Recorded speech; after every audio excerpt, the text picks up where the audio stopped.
Welcome back again to my YouTube channels and Crispy Belinda and welcome to my Sari-Sari store.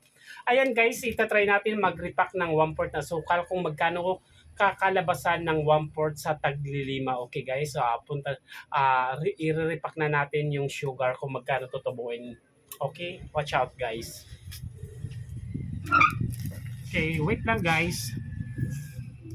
Okay, i-repack natin yung 1/4 for today's vlog. Okay.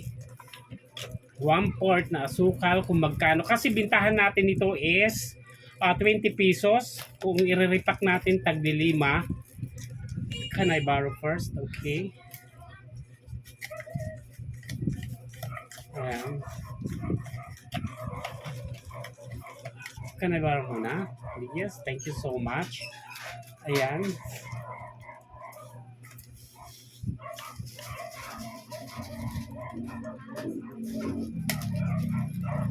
Ay, ito yung 5 piso dito sa Sari-Sari store.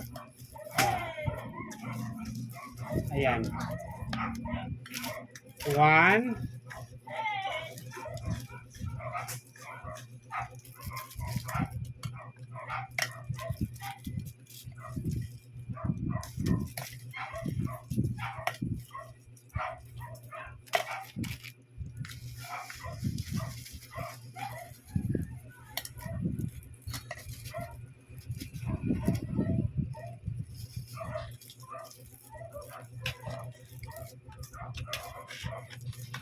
2.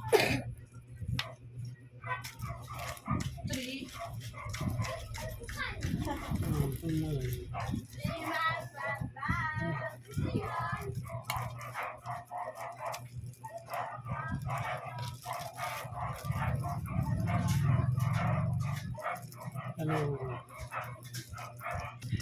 Ito na mga kasari yung 1/4 na asukal. Bibilangin na natin kung magkano tubo. Is puhunan nito is 18 pesos sa 1/4. Bintahan ko pag 1/4 is 20 pesos. Ito na yung yung 1/4, 10, 20. Ito na yung puhunan, o di ba? Yung tubo natin is 10, 20, 35 pesos yung tubo guys sa pag nirepack natin yung 1/4 na asukal, okay? Kaya mga kasari, ito na yung tip ko sa inyo. Kailangan mag-repack tayo kasi ito yung mga fast moving dito sa mga kapitbahay natin, mga kasari, okay?